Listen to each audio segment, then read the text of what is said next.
নদিয়া জেলার মাঝদিয়ায় রয়েছে এশিয়ার দ্বিতীয় বৃহত্তম শিবলিঙ্গ, যেটি রানাঘাট থেকে খুব সহজেই যাওয়া যায়। গেদে লাইনে পড়ে এই মাঝদিয়া। তো এই শিবনিবাস অত্যন্তই জাগ্রত এবং বলা চলে বাংলার কাশীধাম। এই মন্দিরটিতে শিবরাত্রি উপলক্ষে আমি গেছিলাম, যেখানে কয়েক হাজার ভক্তরা এসেছিলেন জল ঢালতে। বহু মানুষ এসেছিলেন নবদ্বীপ থেকে, গঙ্গা থেকে জল নিয়ে এইখানে জল ঢালতে। তো এই মন্দিরটি রাজা কৃষ্ণচন্দ্র রায় ১৭৫৪ সালে তৈরি করেছিলেন। এই মন্দিরের ইতিহাস যথেষ্টই প্রাসঙ্গিক এবং আজও জনমানসে প্রচলিত। তো জেনে নিন এই শিবনিবাস কিভাবে তৈরি হয়েছিল এবং কেন এই মন্দিরটিকে বাংলার কাশীধাম বলা হয়ে থাকে। Stay tune on Bong stories. ভিডিওটা স্কিপ না করে পুরোটা দেখুন। নদিয়া জেলার মাঝদিয়াতে এই মন্দিরটি তৈরি হয়েছিল ১৭৫৪ সালে। তো এই জায়গাটির রাজত্ব ছিল রাজা কৃষ্ণচন্দ্র রায়ের আমলে। সেই সময় রাজা কৃষ্ণচন্দ্র ৯টি জনপদ জুড়ে তার রাজত্ব সামলাতেন।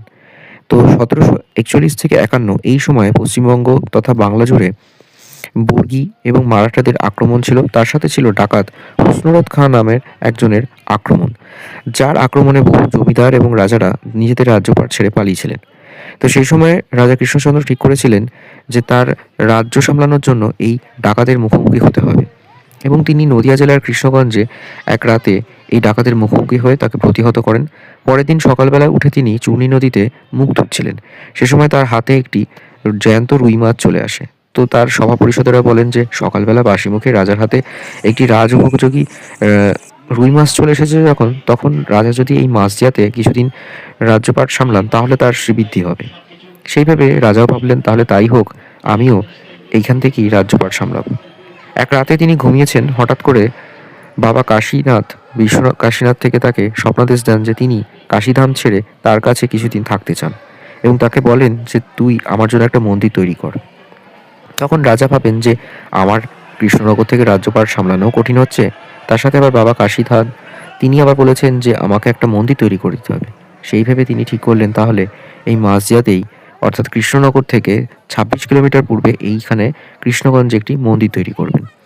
তখন ঠিক করেন যে একটি বড় মন্দির তৈরি করবেন রাজরাজেশ্বরের নামে, পাশে একটি রানীশ্বর নামে একটি মন্দির তৈরি করবেন, দুটি শিবলিঙ্গ, যার মধ্যে রাজরাজেশ্বর মন্দিরটি এশিয়ার দ্বিতীয় বৃহত্তম শিবলিঙ্গ। সেই সময় তিনি এটাও ঠিক করেছিলেন যে এই চুনি নদীর ধারে ১০৮টি শিবলিঙ্গের মন্দির তৈরি করবেন, কিন্তু কালের নিয়মে সেগুলো মাটির তলায় চলে যায়।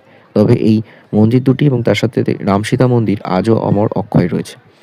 তো সেই থেকেই তিনি ঠিক করেছিলেন যেহেতু বাবা কাশী এখানে এসে তার সাথে নিবাস করবেন, সেই থেকে জায়গাটির নাম হয় শিবনিবাস। এবং তিনিও ঠিক করেন তার রাজ্যপাট কৃষ্ণনগর থেকে স্থানান্তরিত করে এই কৃষ্ণগঞ্জের মাঝদিয়াতে